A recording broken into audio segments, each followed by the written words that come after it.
Okay, let's play some damn shit. These stories told help support the women who are abused within Operation Underground Railroad and by Team Ballard and start to get the word out. You know how to hit the subscribe button. Signing off, I'm Carah Murrell, and she looks good to the music playing when she's talking. and that the church may be I want you to see that they use it. And meaning that Operation Underground Railroad God fucking damn it.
Street whore.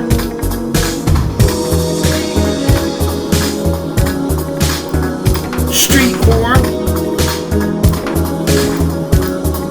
Suck my dick.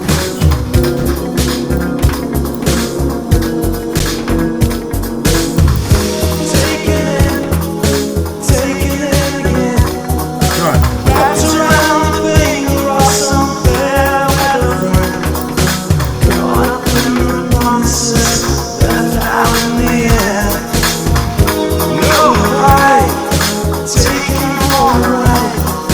You say I'm the only one when I look in your eyes. I want to believe you, but you want to lie. I fuck his home. Stupid fucker. Stupid fucker. And if you say you understand, I don't believe it. And when you reach out for my hand, I don't believe it. Stupid And motherfucker. if you say you take the blame, I don't believe it.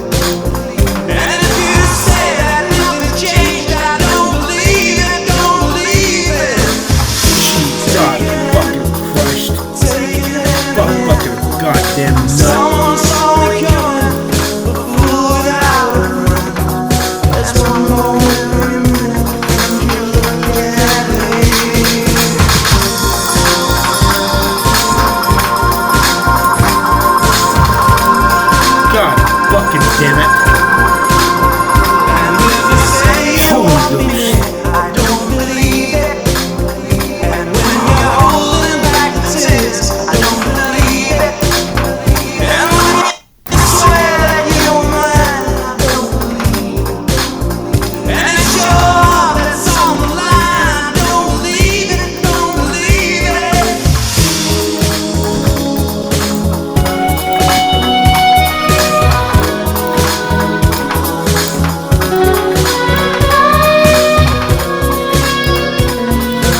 Come on, you fucking dickhole.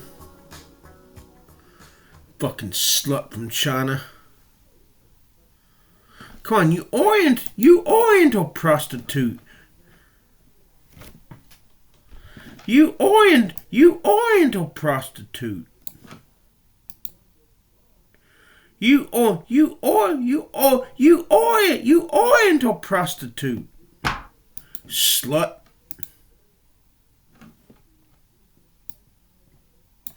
Suck my fucking Viewers can slut. support this podcast and this channel, but also we need more people like Ryan who are willing to put themselves out there, put themselves at risk, and actually band together. She got the more voices that come together, the more strength. Now she's got with Uzi spit. So if you want to get in touch.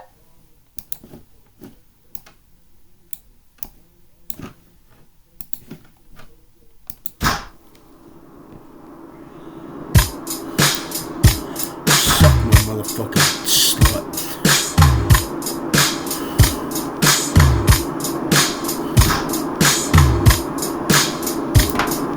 You suck my dick, bitch. You suck my motherfucking dick, bitch.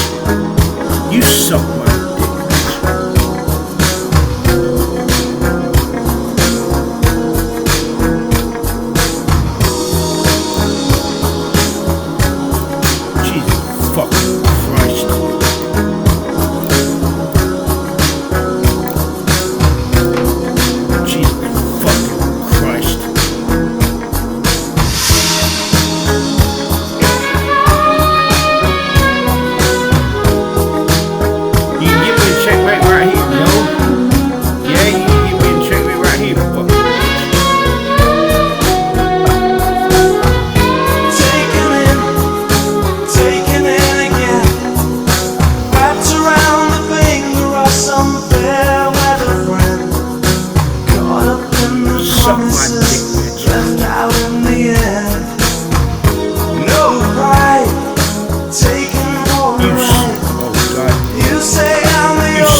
You suck my you swear that you were mine, I don't believe.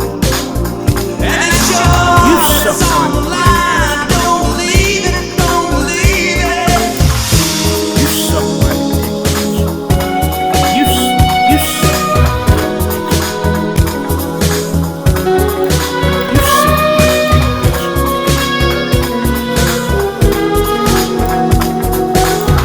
You suck my dick, Taking it again. Wrapped around the big cross somewhere where the man caught up in the suck my nonsense fucking out in the end. You suck my Alright, take it alright. You say I'm the only one with how to suck my feel dick, right. bitch. I love to believe you, but you know how to lie. You say you want me, I don't believe it. And when you're holding my Suck my tears, dick. I don't believe it. Oh, there's one more minute. You're looking at him. Take it again. Someone saw me coming, fool without a friend. I want to believe when you say you understand. When you reach out for my hand.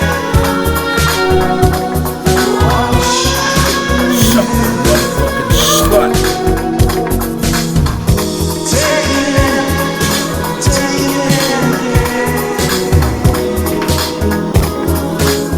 You are not gonna fucking ear my work, you slut.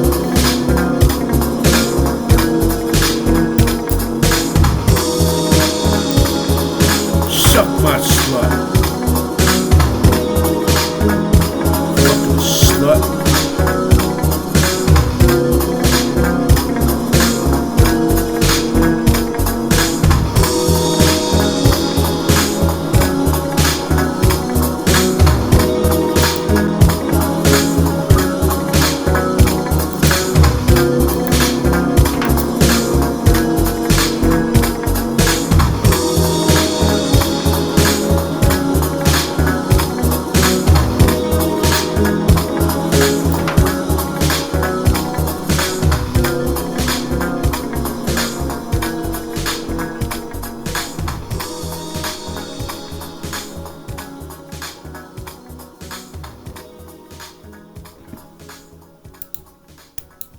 You suck my dick, bitch.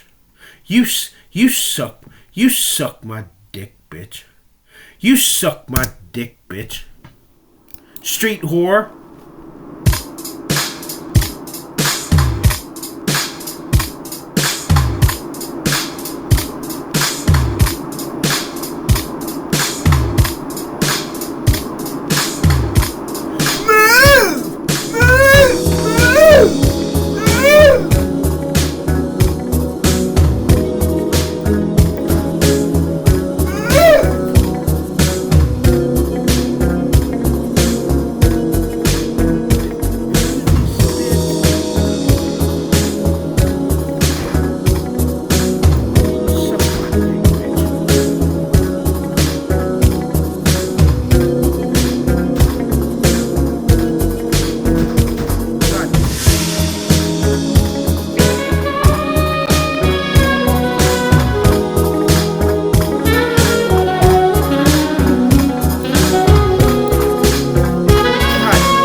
Taking it again. Wrapped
You suck my dick, bitch. You suck my dick, bitch. You suck my dick, bitch. You suck my dick, bitch.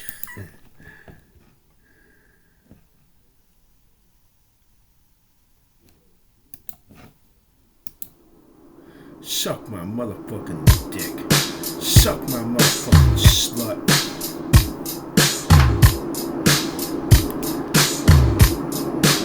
Bitch, suck my slut.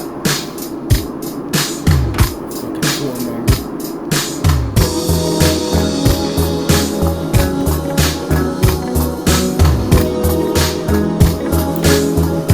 Suck my dick, bitch. You suck my dick, bitch.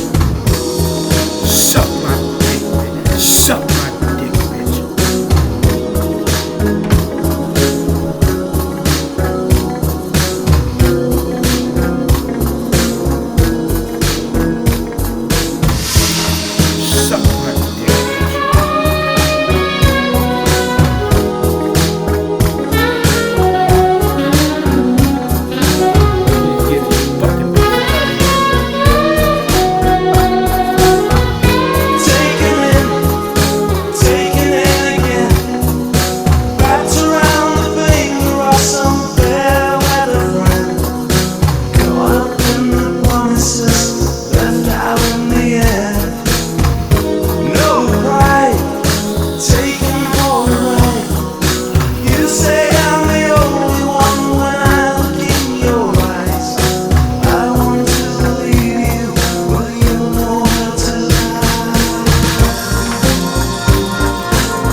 Janet had to Uzi on with me no more, you slut.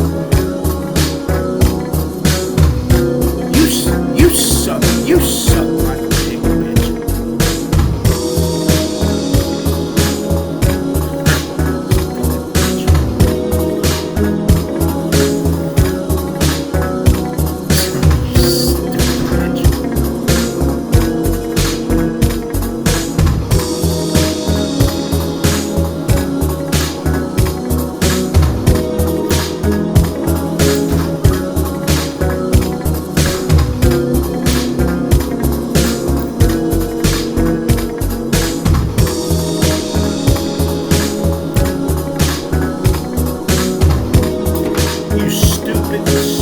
Stupid slut bitch.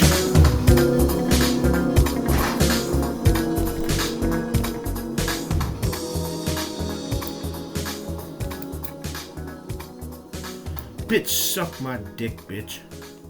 Suck my dick, bitch. Suck my dick, bitch. Suck my dick, bitch.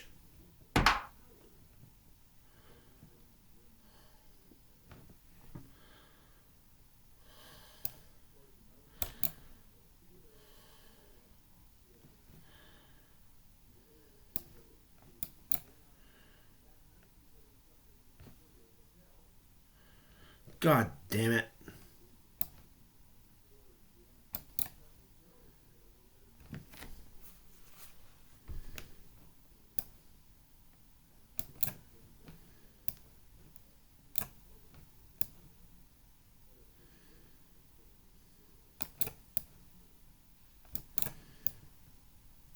God damn it.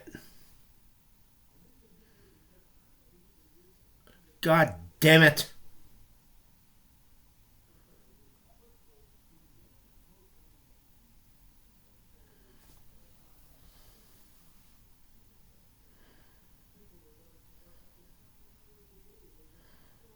God damn it.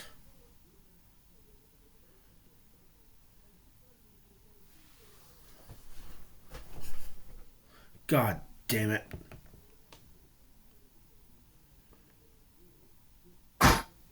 God damn it. God damn it.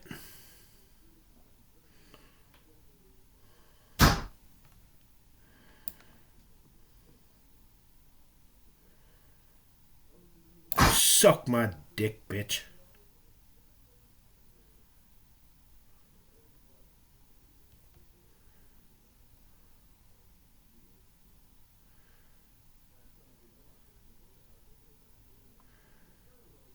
God damn it.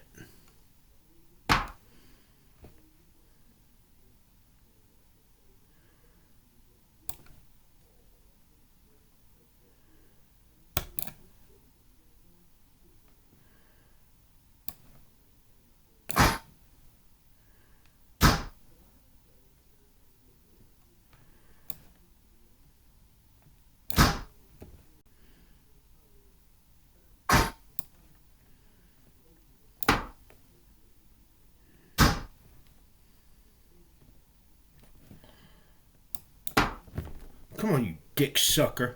All the goddamn poems. God damn it. These god fucking damn poems. Suck my dick, bitch. Suck my fucking dick.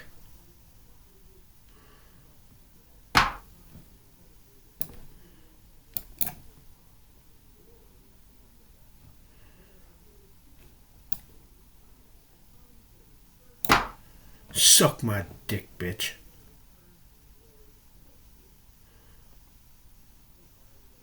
Suck my dick, bitch. Suck my fucking dick.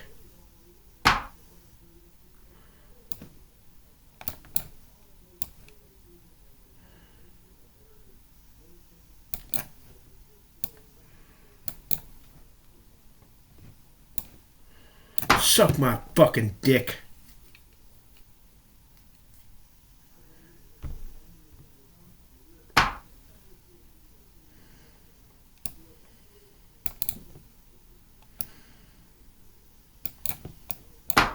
God damn it.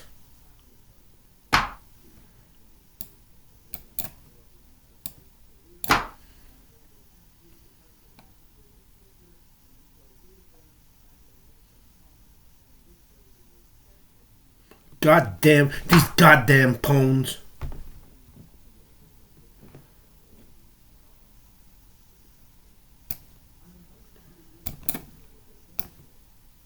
Jesus fucking Christ.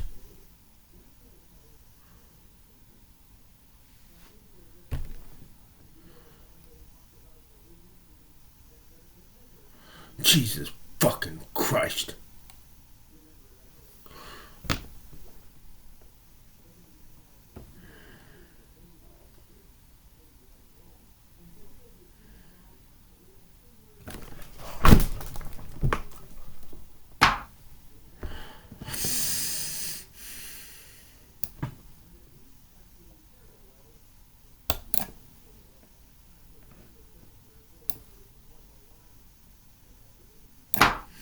Come on, you goddamn bitch. Jesus fucking Christ.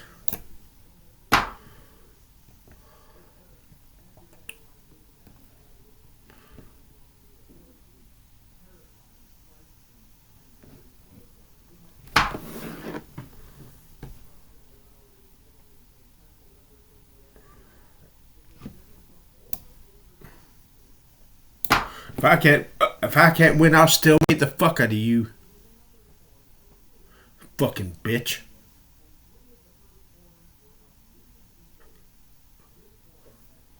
Jesus fucking Christ.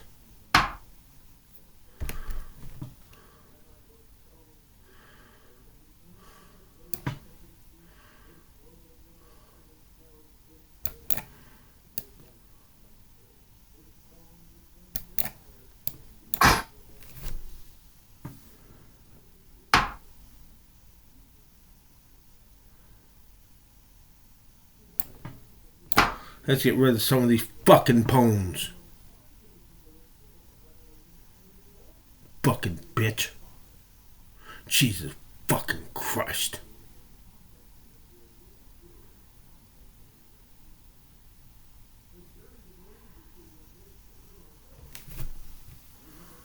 Jesus fucking Christ.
Man, I just fucked up.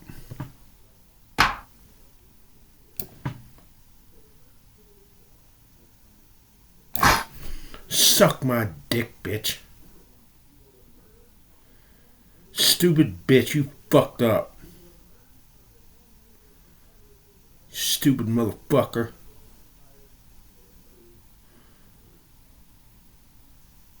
Stupid fucker.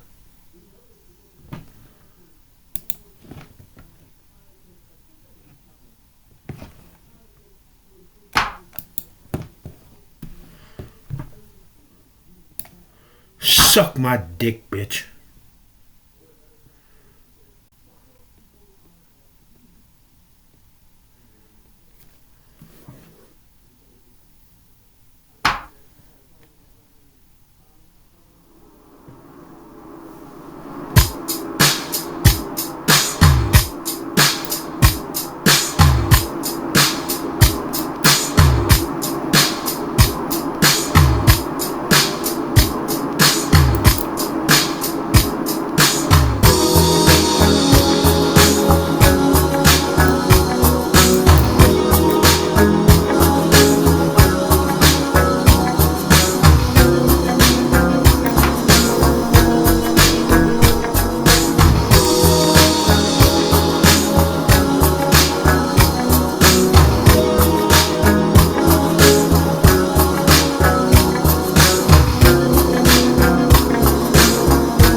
You suck my dick, bitch. You suck my dick, bitch. You suck my dick, bitch.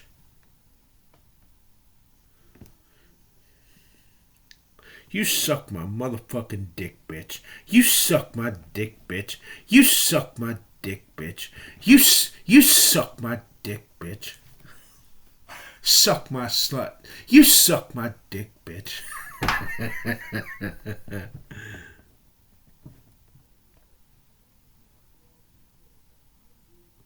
Suck my dick, bitch.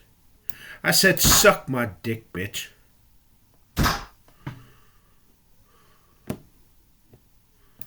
Suck my dick, bitch. Man, I fucked up.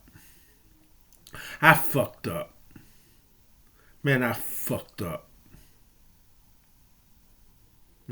I fucked up. I fucked up. I fucked up. I fucked up. Man, I fucking fucked up like a goddamn motherfucker. I fucked up. I fucked up. Now fuck him and move this rook right here, you slut. Now I'll dick that rook up, you son of a bitch. Suck my dick, bitch.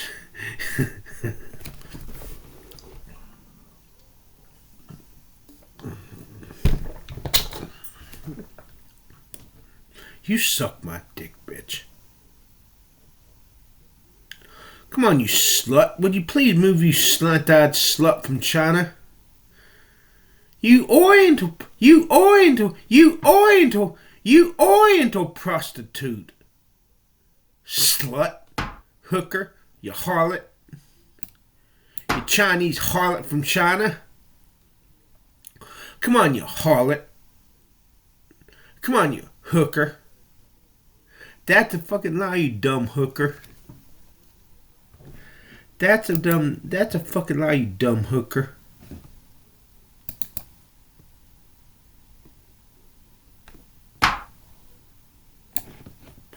Let's watch this fucking video.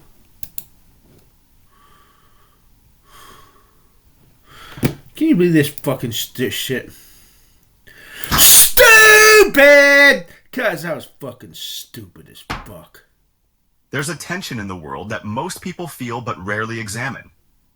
It's that quiet, persistent discomfort we all encounter when we're told there's a divine power who is all-loving and all-powerful, while the world burns around us. You see stories of children starving, people being buried alive in earthquakes, innocent people dying in war zones. You hear about newborns born into pain, people kidnapped and trafficked, cancer destroying lives before they even begin. And in all of that suffering, one question remains. Where is the divine? People are taught early to believe in a being who watches over everything, who is good, who has the power to do anything. Move, you whore! But if that being exists, why does evil exist at all? This is more than just a philosophical puzzle. It's a question that strikes deep into the contradictions at the core of religious belief. Think about this logically. If something is truly all-powerful, it can do anything. If it is all-knowing, it knows everything that will happen, down to every consequence of every action. Move, you whore! If it is all good, it would want to prevent unnecessary suffering. Move, you whore! So when a 5-year-old dies slowly of bone cancer, you're left with only a few possibilities. Either this being doesn't know about it, can't stop it, doesn't care, or it isn't real. None of those possibilities line up with the traditional description of a deity. I just shit my Many religious people try to resolve this by saying that evil is the result of free will. That humans choose to do wrong, and therefore, suffering follows. Come on, you cancer slut. Doesn't choose. Natural disasters don't exercise free will. Suck my Infants dick, can't make bitch. moral choices. There's no freedom involved in a landslide, crushing a village, or a baby being born without lungs. These Suck are not my human dick, choices. bitch. These are environmental and biological events. If anything, they should fall under the domain of the all-powerful being said to govern everything. Now, some try to say suffering builds character, that there's a mysterious plan behind all of it. But that implies that every instance of suffering is necessary, orchestrated, or allowed to happen for some hidden purpose. Ask anyone who held a loved one's hand as they slipped away from a terminal illness if they find comfort in that idea. Tell it to someone who survived torture, genocide, or watched their child suffer in silence. These explanations don't just fall flat. They feel like attempts to excuse the inexcusable. If the purpose of suffering was truly character building, then the world would look different. The distribution of pain would be fair. The worst people wouldn't thrive while the kindest suffer. You wouldn't see tyrants dying peacefully in their beds while the honest beg for basic health care. Suffering seems arbitrary, not targeted. It doesn't teach everyone. Often, it only destroys. There's also the claim that without suffering, we wouldn't recognize good. As if the presence of torture somehow validates compassion. But that argument suggests we need horrors to appreciate kindness. That the only way to see beauty is through the existence of horror. No one needs to be set on fire to know warmth is good. No one has to be assaulted to value safety. These aren't dualities that require balance. That's not how people grow. It's how they break. Then comes the idea of punishment. Some people say that suffering is the consequence of sin. That evil is a form of divine justice. But what sin does a newborn commit? What sin explains a child bombed in a war they didn't start? What kind of justice is that? And even if one were to accept the idea of justice requiring suffering, what justice is there in allowing the innocent to pay the price of the guilty? Religious texts often depict cruelty with divine justification. Entire cities wiped out. People punished for doubts. Families torn apart by divine command. If these stories are taken as literal history, they don't reflect a loving presence. They reflect fear, control, power, not compassion. If they're taken as metaphor, then why were they used to shape moral foundations for billions? Now look at how religions describe divine intervention. People pray for healing, safety, miracles. Sometimes things go their way, but most of the time they don't. The outcomes are statistically identical to chance. A person survives cancer. They call it a miracle. Another dies. Fucked his ass. It was God's will. In both cases, God is credited, never questioned. I fucked his ass. But if everything is God's doing, then so is every horror. You can't credit a man for every good outcome and absolve it of every bad one. That's not logic. That's bias. When we say God works in mysterious ways, we're not offering an explanation. We're ending the conversation. I'm gonna fuck your ass. We're silencing doubt with vagueness. And that's dangerous, because it protects a belief from scrutiny. It suck turns my suffering dick, into a bitch. test instead of what it truly is. A problem that needs confronting, not explaining away. Fuck his ass. And let's look at how different religions describe evil. Fuck his Some ass. define it as rebellion against the divine. Fuck Others his see it as a ass. force opposing God. I'm But gonna again, fuck your if this ass. being is all-powerful, why permit an opposing force at all? Why design a universe where something can defy the very force that created it? And worse, why punish humans for a design they had no hand in creating? This isn't just theory. Look at history. Look at the children beaten for being born the wrong gender. The communities slaughtered for praying to the wrong version of the same deity. The Crusades, the Inquisitions, the genocides, all carried out with divine endorsement. Evil has often been justified by religion more than it's ever been prevented by it. If you step back and think about what kind of world we live in, it becomes hard to hold on to the idea that it's being watched over by something perfect. A child in pain doesn't care about metaphysics.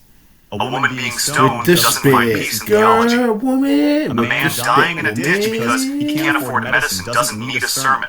They need help. They need change. They need justice. And above all, they need truth. And the truth is, the existence of gratuitous, unexplained, unredeemed suffering is incompatible with the idea of an all bullshit kind of world we live in. Wow. It becomes hard to hold on to the idea that it's being Those girls smell like spit. With pit. The genocides. Pit. All I carried just out with shit divine my endorsement. pants. Evil has often been justified by That's a religion pretty more than castle. it's ever been prevented by it. Boop. If you step back and think about what kind of world we live in, it becomes hard to hold on to the idea that it's being watched over by something perfect. A child in pain doesn't care about metaphysics. A woman being stoned who doesn't find peace in theology. A man dying in a ditch because he can't afford medicine doesn't need a sermon. They need help. They need change. They need justice. And above all, they need truth. And the truth is, the existence of gratuitous, unexplained, unredeemed suffering is incompatible with the idea of an all-good, all-knowing, all-powerful deity. That's not just a feeling. It's a logical contradiction. A being with all three of those traits would not allow what we see every day. The only way to reconcile the existence of a God with the reality of evil is to reduce one of those traits. Either God is not all-powerful, not all-good, or not all-knowing. Or perhaps not there at all. What makes this hard for many people isn't the logic. It's the comfort they lose if the belief breaks. People turn to religion because they want meaning in their pain. They want to believe someone's in control. All these fucking poems of the goddamn But sometimes, the hardest truth is the most liberating. That no one is coming to save us. That we are responsible for each other. That if we want justice, we have to create it ourselves. Suck my dick. That if we want peace, we have to fight for it. Suck my dick. That if we want a world without needless suffering, we can't wait for it. We have to build it. Because if there is no one above to stop the suffering, then the responsibility rests here, with us. Thanks for watching, and I will see you next time. Let me get some of these fucking pieces out of the fucking way. Let me fucking castle in this bitch.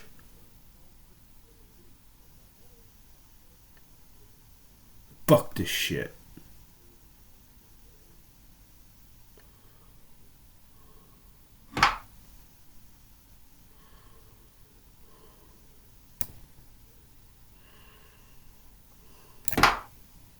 Oh, I thought I almost fucked up.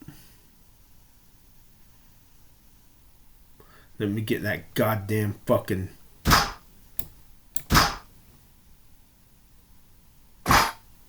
God damn it. Suck my dick, bitch. Suck my fucking dick, bitch. Suck my dick, bitch. Suck my dick, bitch. Suck my dick, bitch. Suck my motherfucking dick, bitch, you motherfucker. You suck my dick, bitch. Suck my dick, bitch. Come on, you dick sucker. Will you please move, you dick sucker from China? Will you please move, you dick sucker? Now fucking move this poem down here. Yeah, fucking bitch. Fucking cunt. Come on, you cunt.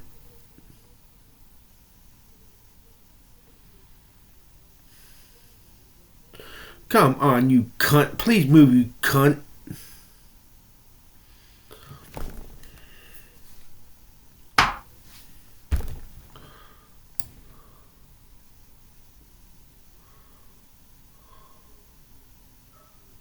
Suck my cunt.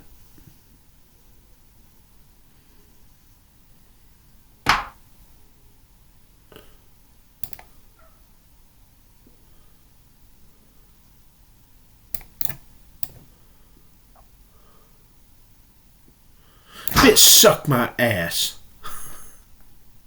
Suck my cunt. You suck my motherfucking cunt. Suck my cunt. Yeah, let's get rid of some of these fucking poems. Suck my cunt. Suck my cunt. Kiss my dick. Kiss my dick.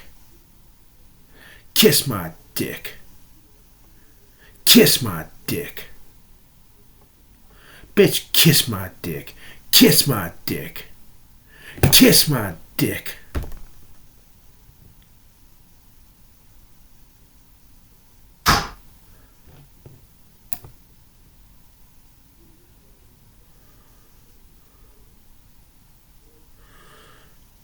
Kiss my dick. Kiss my dick.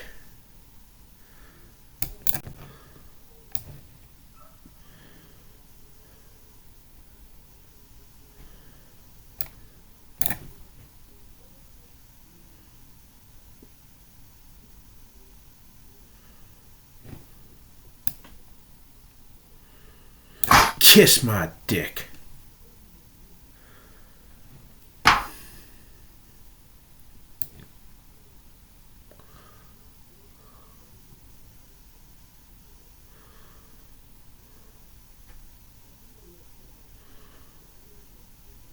Kiss my dick.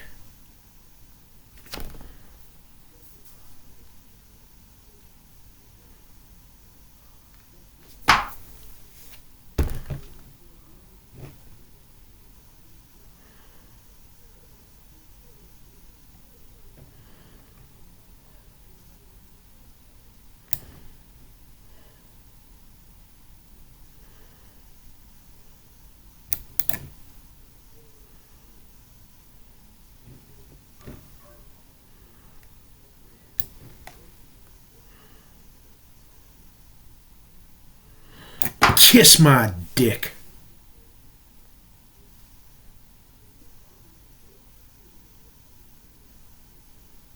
Kiss my dick. Kiss my.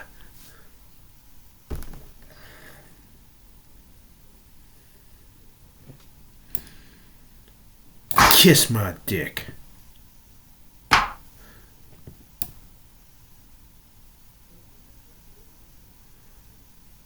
Kiss my dick.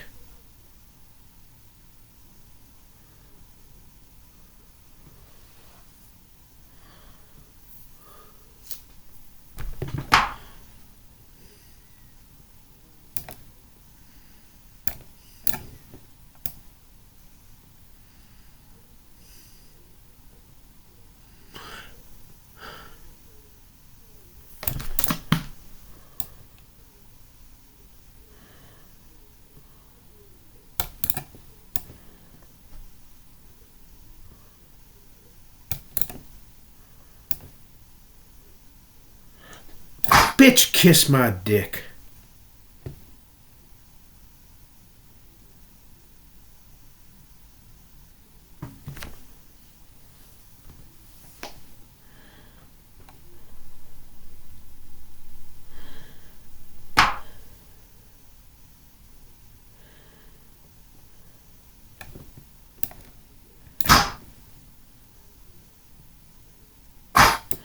Kiss my dick.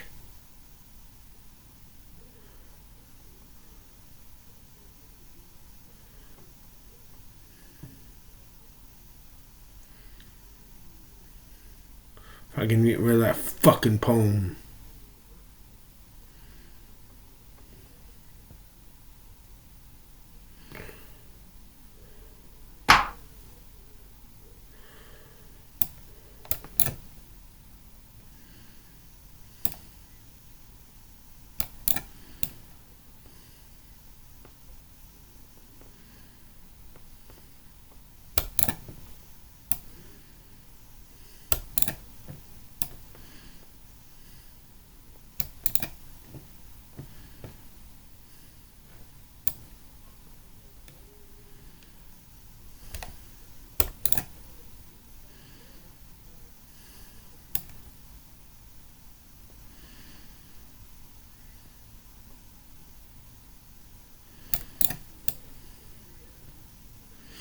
Kiss my dick.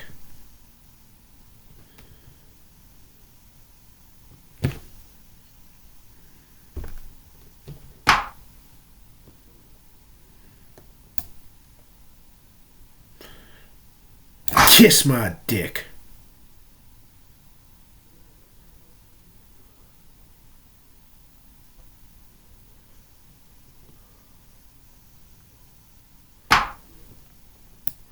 Kiss my dick.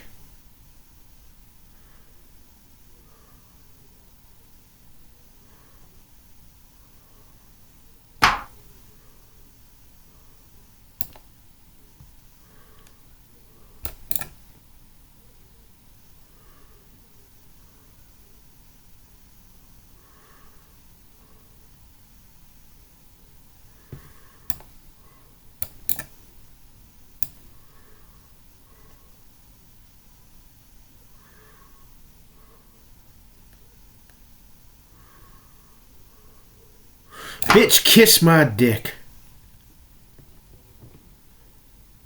Kiss my dick.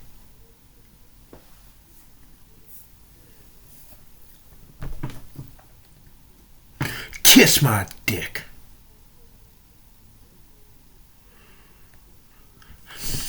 I didn't fall for none of your tricks, you bitch. So kiss my dick. Kiss my dick. Kiss.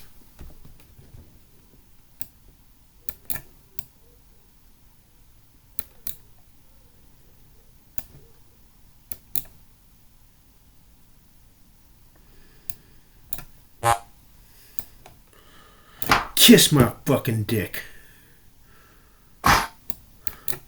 Kiss my dick.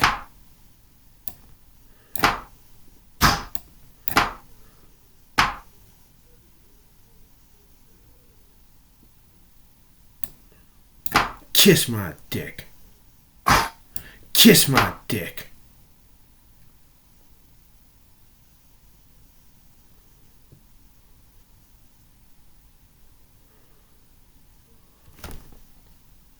Kiss my dick.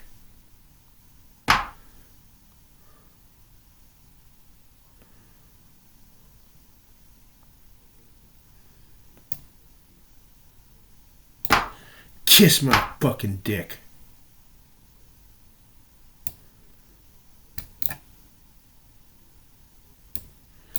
Kiss my dick.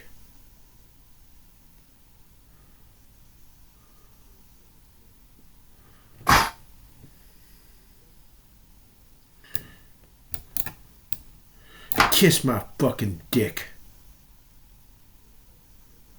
Kiss my goddamn dick, you goddamn son of a goddamn bitch. Kiss my dick. Kiss my dick. Kiss my dick. I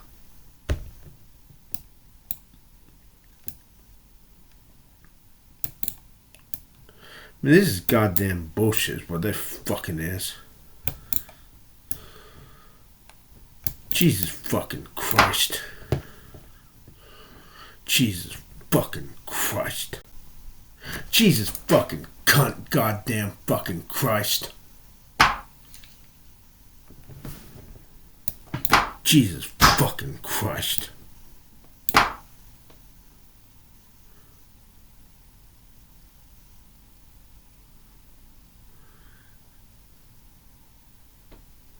Jesus fucking Christ. Spit, spit, spit, spit, spit, spit.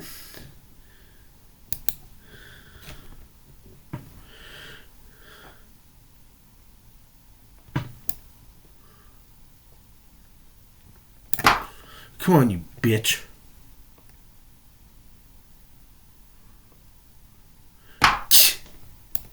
Kiss my motherfucking dick, bitch. Kiss my dick. Kiss my stupid, you stupid motherfucker.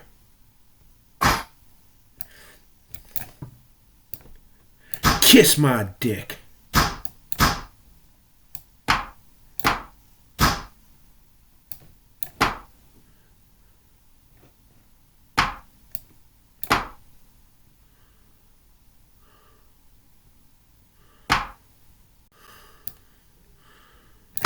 Kiss my fucking dick. Jesus fucking Christ, and a fuck bucket of nut.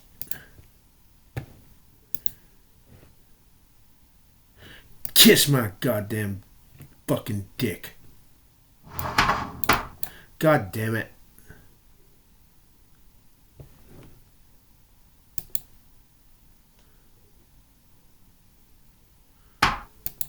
Spit, spit, spit, spit, spit, spit. Shim a little extra treat. Shim a little extra treat. Kiss my dick. Kiss my dick. Kiss my dick. Come on, you slant-eyed slut.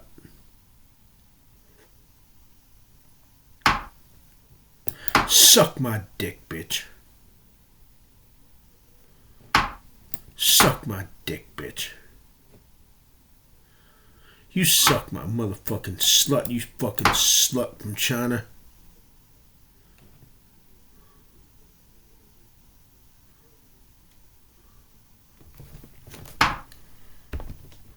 Are you listening, bitch? Kiss my dick.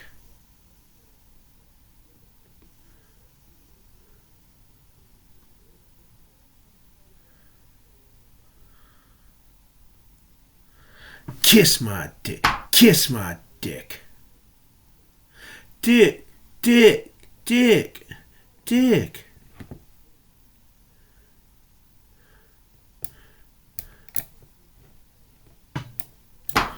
Kiss my dick. Kiss my dick.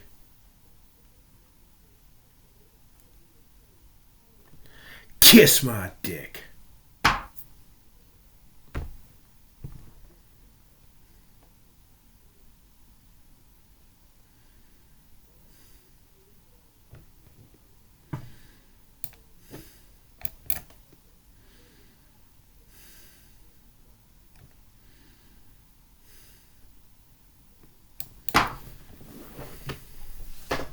Oh my good goddamn, I fucked up. I fucked up. I fucked up. I fucked up. I fucked up. And that fucked up. Man, that fucked up. No? Did you hear what I said? You kiss my motherfucking dick, bitch.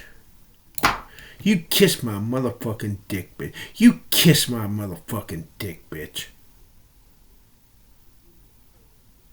Kiss my dick. Kiss my dick. Kiss my dick. Kiss my dick. Kiss my dick. If I got any say, you kiss my dick. Kiss my dick.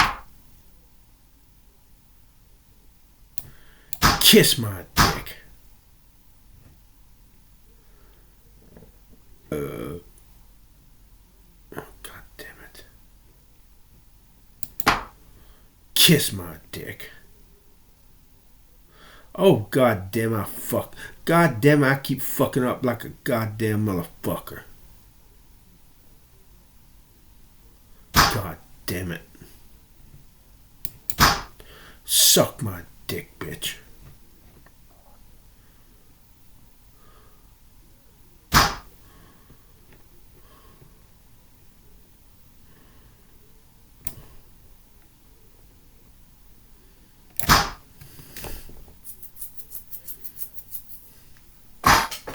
God damn it.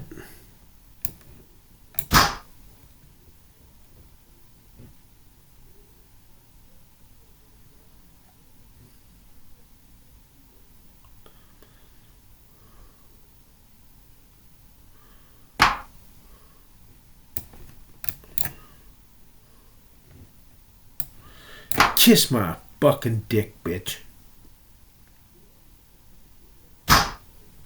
Kiss my dick.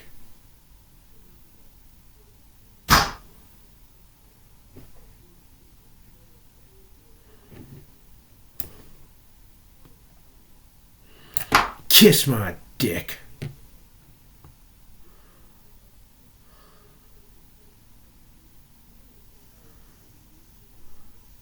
Kiss my dick. Kiss my dick. Kiss my dick.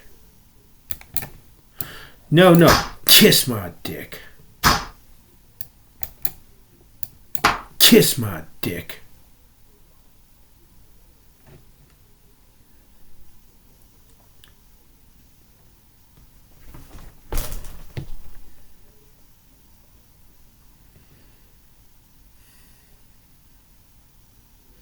Kiss my dick.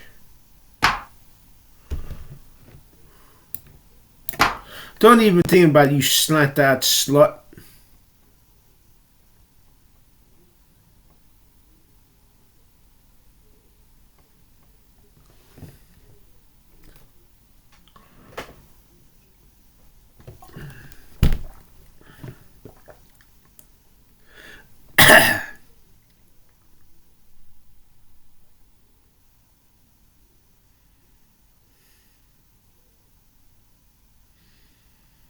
Move, you slut.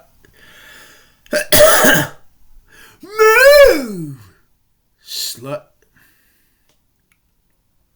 Street whore. Move, street whore. Move, street whore. You harlot, you hooker. You lady of the light, you whore of the night, you slut of the night. You harlot, you hooker, you whore, you hoe.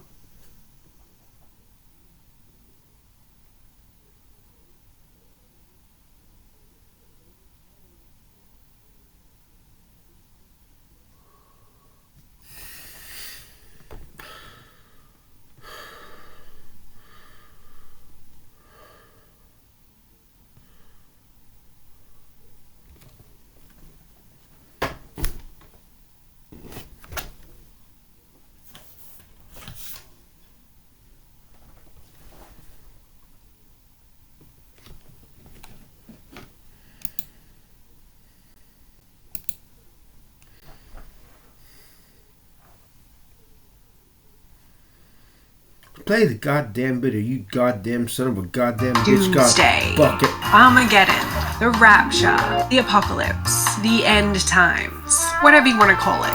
The end of the world usually looks like fire raining from the sky, mass population extinction, a lone protagonist in a desert with a backpack and a haunted past. We all love a good story about the end of the world, and humans throughout history are no different. So let's all laugh at the ones who got it wrong.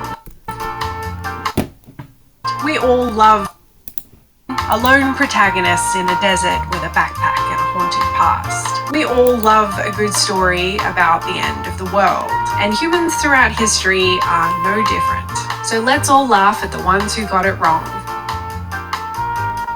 I'm going to rate each prediction based on 4 things. How believable it was to the people at the time, the rationality of the prediction, the impact, and the entertainment value. And some of you might be thinking, why? I could just do a regular old tier rating and frustrate everyone in the comments with my subject. I could do the entertainment value. And some of you might be thinking, why? I could just do a regular old tier rating and frustrate everyone in the comments with my subjective, baseless takes. But where's the fun in that? And if for some reason you want to play along at home, I'll put the scorecard down below so we can nerd it out in the comments later. Did she say nut it out? So we can nerd it out in the comments later. Oh. No, she said nerd. I thought she said nut it out. AD. A bunch of Christian clerics, including Pope Sylvester II, predicted that Jesus would return 1,000 years after his birth for the final judgment day. And if you haven't finished reading the Bible yet, Jesus coming back is meant to signify the end times, when the righteous few go up to heaven and the rest of us sinners fall into a big burning hole or something like that. Chroniclers like Rodolphus Glaber described people repenting en masse, giving up their worldly possessions, building churches, and of course, trekking to Jerusalem for the big party. Then, just as with all failed apocalypse predictions, everyone woke up the next day and, in realizing that the world didn't end, just got ready for work, I guess. Probably tried to get their family heirlooms back from Linda. Or if you were one of the predictors who just couldn't let it go, maybe we got the calculations wrong and it was actually 1,000 years after his death, not his birth.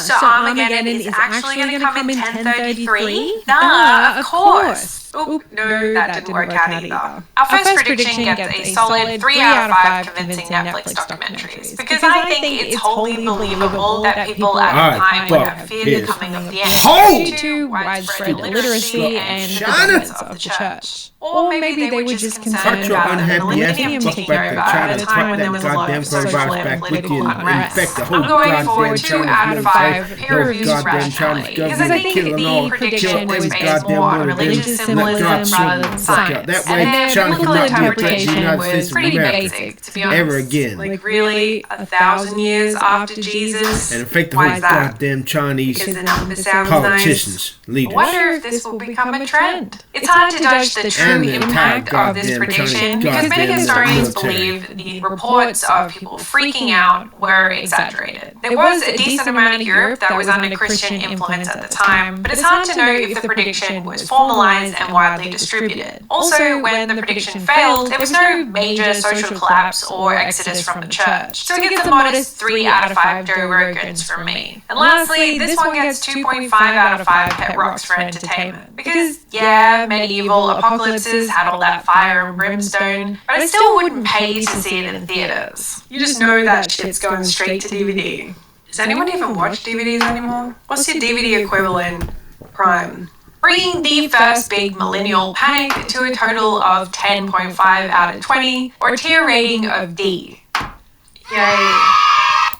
In 1524, a group of astrologers, not astronomers, in London, including Johannes Stoffler, predicted that the moon, stars, and planets would align under the water sign of Pisces. Upon hearing that, Italian astrologer Luca Greco predicted that wild storms and a great flood would cause mass destruction in Europe. Thanks to the recent developments of the printing press, people all over Europe freaked out. 20,000 people in London fled the higher ground. The mayor of Toulouse built an ark. It was wild. When the rain didn't come, everyone shriveled in collective embarrassment, except for the astrologers who had to come up with something quick before they were tossed into the river. Guys, I've revised the numbers and we're actually off by exactly 100 years. Wow, that is a pleasing whole number. Yeah, we weren't wrong at all. The actual flood is just 100 years from now when none of us will be alive to experience it. That makes so much sense. I put on this coat because it's winter and heating's really expensive. At the time of this prediction, astrology was considered a serious science, with planetary alignments widely believed to influence earthly events, which makes the rationality somewhat in line with what people believed at the time. But critically, there wasn't any wild weather or weird natural events happening. So even by the standards of the day, the methodology could not be empirically supported. In terms of the panic caused, people ran away. They built boats. They invested in flood protection. The biggest impact was in London, with dozens of pamphlets circulated with warnings. But the prediction also spread throughout Europe. There's even a story about a German count named von Iggeheim, that is not how you pronounce that, who built a 3-story ark for his close friends and family. But when the rain started, a crowd of people rushed to the ship demanding to be let on. As you'd expect, he refused, but then he was dragged off the ship and stoned to death by the crowd. Yikes. Afterwards, astrology lost some credibility, especially when they tried to change the date after the fact. And in terms of entertainment, let's be real. This story would make a hilarious Monty Python skit. We've got rich people building arks, astrologers and fortune tellers cashing in, and people all over Europe preparing for the celestial flood, only to have a year that was drier than usual. It writes itself, bringing the total score to 15 out of 20, or a tier rating of C.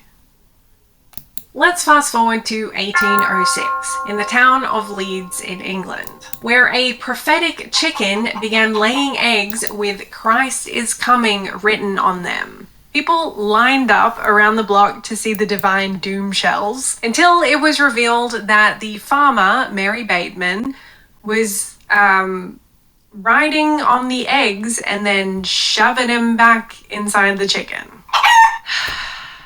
Yes, this really happened. This one gets a solid 3 out of 5 convincing Netflix documentaries from me, because people in the local community were quick to believe the hoax, and they paid money to see it. It probably goes without saying, but yeah, this prediction was not rational, not accurate, and biologically impossible. The impact was pretty localized in Leeds in England. Local residents reportedly gathered in crowds, prayed, and showed signs of religious fear and repentance. But the Jesus chicken eggs didn't lead to any widespread mass hysteria. And lastly, for entertainment, I mean, this story is amazing. I would love to see the creators of Wallace and Gromit turn this into a short story. But the best part is what happened afterwards. Because while the fallout mainly consisted of Mary Bateman being ridiculed by the town, there was a decent amount of media coverage, and the story kind of became a cautionary tale about gullibility and religious panic. And then Mary Bateman went on to live a really colourful life, eventually being hanged in 1809 for poisoning a woman while pretending to cure her with magical remedies. So it gets a 5 out of 5 pet rocks from me, because Mary Bateman went on to be quite the character. Coming to a final score of 11 out of 20,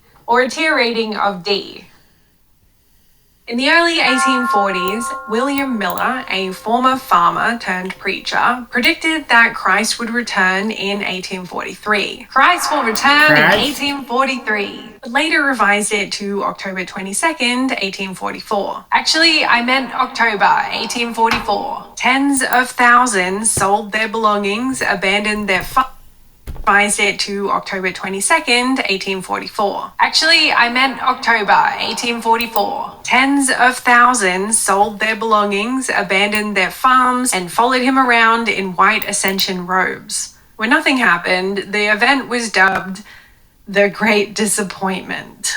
Oh, what a name. But it didn't seem to matter in the long run, because his movement of Millerism went on to establish a little group known as the Seventh-day Adventist Church, boasting over 25 million members worldwide today. I'm giving The Great Disappointment a whopping 5 out of 5 convincing Netflix documentaries. Because Miller was methodical and persuasive, and many of his followers believed his prediction to be scholarly. Miller's prediction was based on complex biblical interpretation and date math. He wholeheartedly believed his prediction, but it was still fundamentally flawed and obviously incorrect. It didn't cause public chaos, but within his following, people were absolutely convinced and terrified. Miller estimated that 50 to 100,000 people believed his prophecy. It spread across churches and publications throughout New England and beyond, and this could be considered massive reach for the time, with national press coverage and long-term religious influence. And lastly, this story is obviously less absurd than a prophetic chicken, but Miller's prediction was dramatic, and it really hit hard with his followers. The aftermath of the Great Disappointment was huge. People wept openly. Miller faced criticism and even violence from his followers. People were burning down his churches. Some left the religion entirely, and others clung to revised beliefs. Eventually, it gave birth to the Seventh-day Adventist Church and other new movements. But the fallout was emotionally devastating and religiously transformative, one that is still studied today. It's also inspired everything from scholarly books to satire. So The Great Disappointment gets a total score of 17 out of 20, or a tier rating of A. In 1910, Halley's Comet was due to make one of its regular 76-year returns, and for the first time in history, humans could study it with the use of modern scientific instruments. Unfortunately, the scientists of the day didn't have any media training. What does that mean, I need media training? Astronomer Camille Flammarion wrote all sorts of speculative nonsense in a New York Herald article, imagining carbonic acid in the tail searing our lungs, or reactions that could trigger a diminution of nitrogen and excess oxygen that would extinguish the human race. Another French astronomer speculated, also with no supporting evidence, that of acid in the tail searing our lungs, or New York Herald article, imagining carbonic acid in the tail searing our lungs, or reactions that could trigger a diminution of nitrogen and excess oxygen that would extinguish the human race.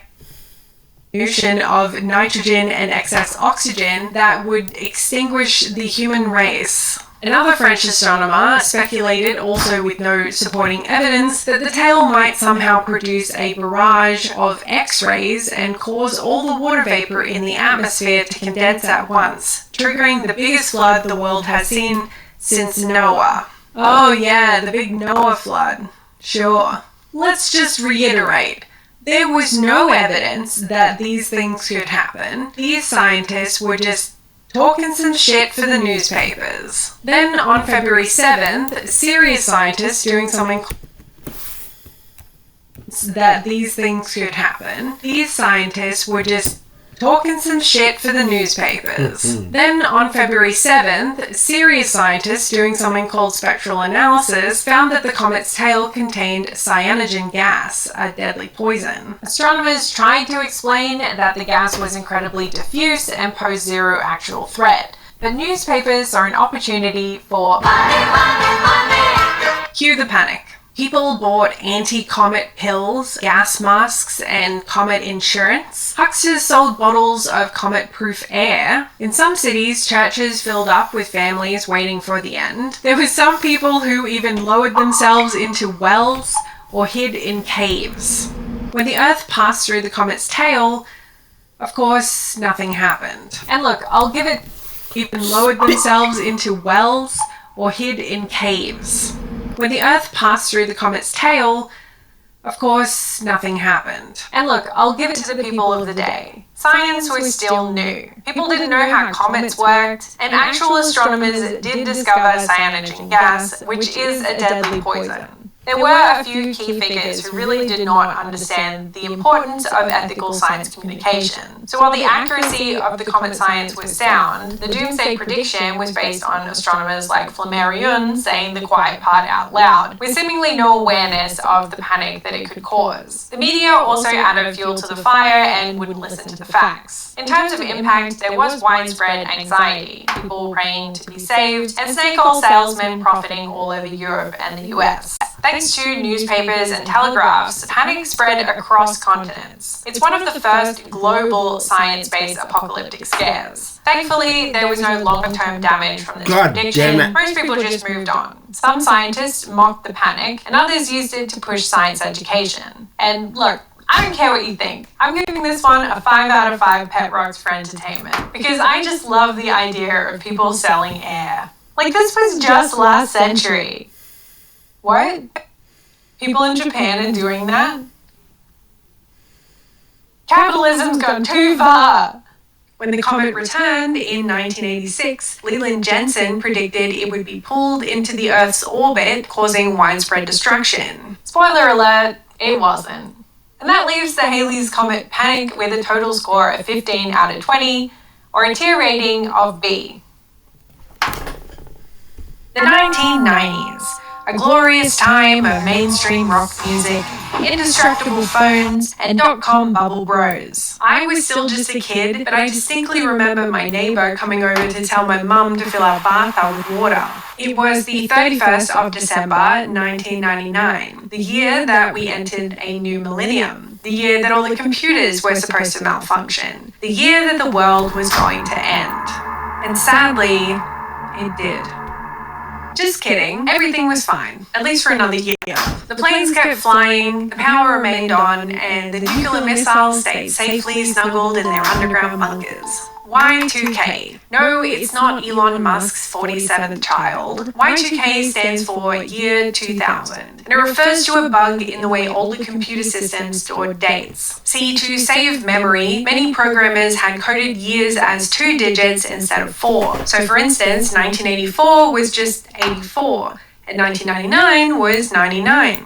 The fear was that when the year 2000 rolled around, computers would read 00 and think it was 1900, not 2000.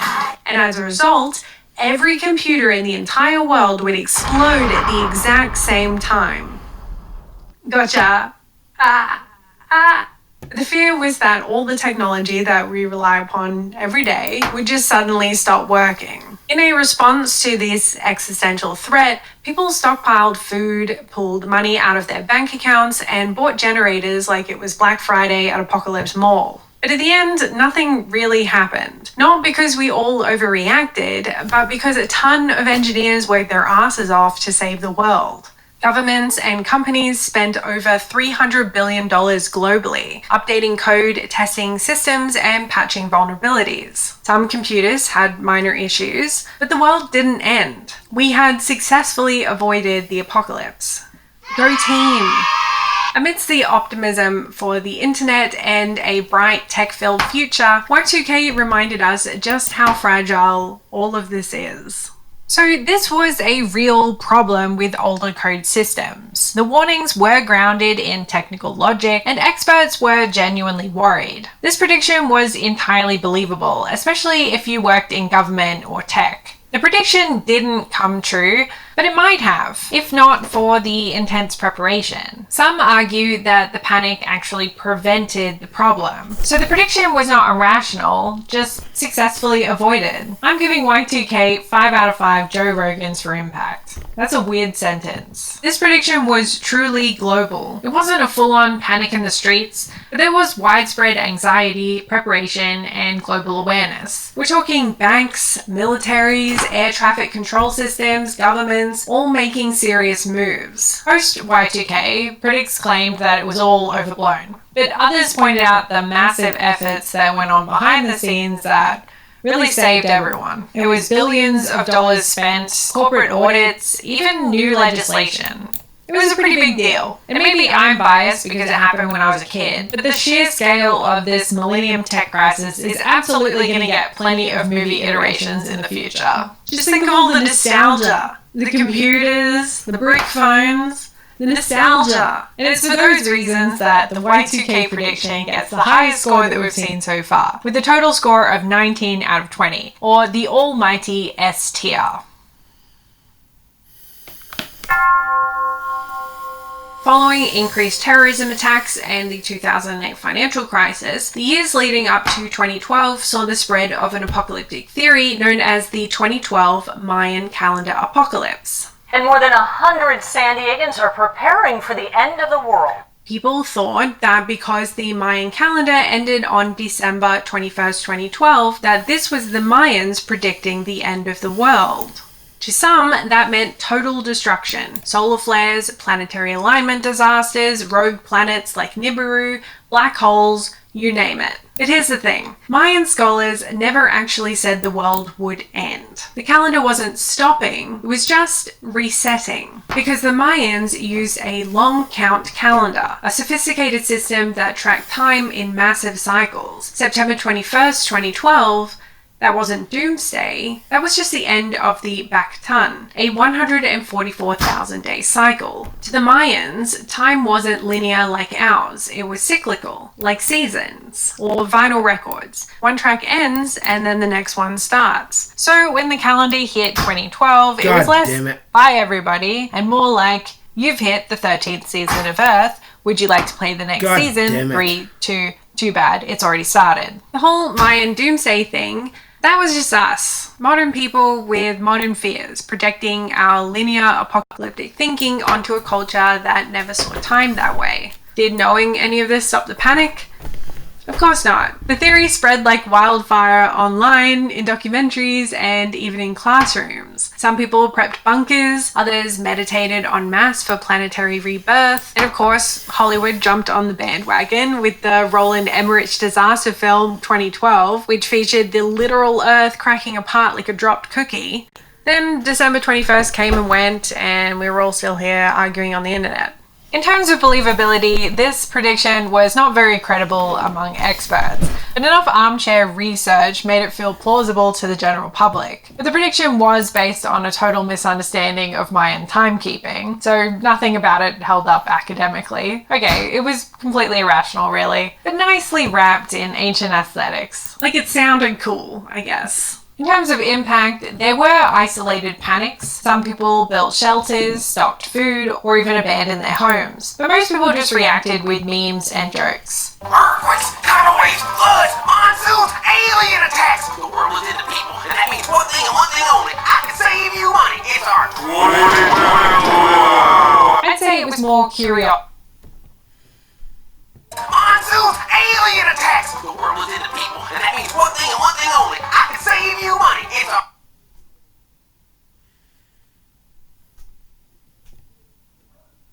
If Jesus was a carpenter and his disciples were fishermen, how did they afford stuff? Hi everybody, my name is Robin.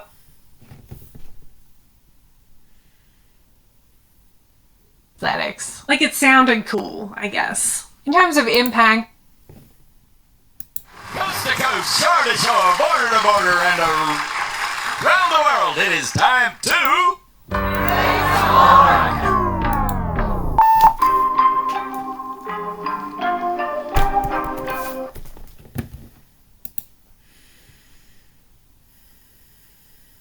Around the world, it is time to...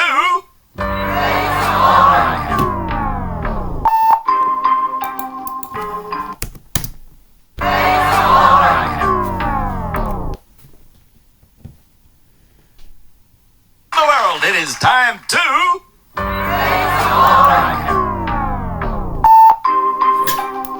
What a crock of shit.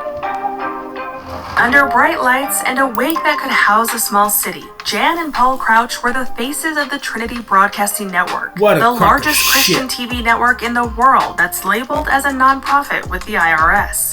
As TBN's viewership grew to over 2 What a billion crock of people, shit. Paul and Jan dominated the airwaves while their faithful viewers gave a never-ending stream of donations. At its peak, TBN was bringing in $200 million annually, tax-free, for Jesus. Paul and Jan spent lavishly on his and hers mansions, luxury cars, designer clothes, and private jets, all on TBN's dime. They even had the network pay for a facelift. In an effort to conceal what was really going on behind the scenes, they put their children and grandchildren into powerful positions at the top of TBN so they could remain untouchable, which is why it was so shocking when one of their own outed them for stealing from the ministry. All of a sudden, America's wholesome Christian family was divided down the middle, with those sweet on-camera faces turning ugly once the spotlights were off. The world watched as their downfall played out in multiple court battles and were horrified that these people that were supposedly called by God chose money over family every time. But lawsuits would be the least of Paul and Jan's worries, as the FBI was investigating Paul Crouch for connections to organized crime, international financial schemes, and even arms dealing with the Palestinian Liberation Organization. This is a story of scandal, lust, and wild affairs caught on camera. It's a story of TV fame and family betrayal. This is the rise and fall of TBN's Paul and Jan Crouch. You suck my dick, bitch. Before we begin, a quick word from the sponsor of this video, Delete Me. Let's talk about something creepy. Data brokers. Data brokers are corporations that collect huge amounts of personally identifiable information. Things like past and recent addresses, birthdays, and more, and package it all together to sell our personal information to anyone willing to pay, putting us at risk for identity theft or worse. No federal privacy laws for how our data is mined and shared currently exist, and in 2022, the most targeted age group for identity theft were 30 to 39-year-olds. God damn it. It makes sense when there's so much of our personal information getting shared online without our consent. But trying to remove one's name, age, address, phone number, past addresses, and the names of relatives can be time-consuming and stressful. Instead of spending countless hours finding every website on the internet that contains your private info and submitting requests to get it taken down, get it done in minutes with Delete Me. Delete Me is an amazing service that will not just find and remove your personal information from hundreds of data broker websites, but they'll continuously scan for new data that shows up and get that removed as well. Delete Me searches all the top data broker websites, and on average, they find and remove over 2,000 pieces of personal data for a customer in their first 2 years. To date, they've removed over 100 million pieces of data for their customers. So if you want to get your personal information removed from search results on the web, go to joindeleteme.com/notthegoodgirl. Delete Me is offering 20% off their privacy plans to all my viewers with my code NotTheGoodGirl. Dumbass. Once again, that's joindeleteme.com/notthegoodgirl. Now, back to the video. Paul Franklin Crouch was born on March 30th of 1934 in St. Joseph, Missouri. He was the youngest of 3 boys in a family deeply rooted in Christian faith. His parents, Andrew and Sarah Crouch, were Assemblies of God missionaries like their parents before them. They believed in living by the word and spreading it wherever they could. Most of their missions seem to have been U.S.-based, at times from the back of their vehicle. Their Pentecostal beliefs were centered on divine healing, speaking in tongues, and personal salvation through Jesus Christ, as well as the promise of eternal life. Andrew and Sarah shared that their God could perform miracles and that they had an unshakable belief that he had a purpose for every hardship. Despite the strength of their faith, it was difficult to find the meaning behind Andrew's sudden death when Paul was only 7 years old. This left Sarah raising 3 boys on little to no income with only the support of her parents to get her through. This experience might have been enough to test the faith of other less devoted believers, but Paul took the view that dying was a gift from God and his father had been called back to heaven. From an early age, he was passionate about following in his parents' and grandparents' footsteps and spreading the word of God, but he chose a different medium, radio.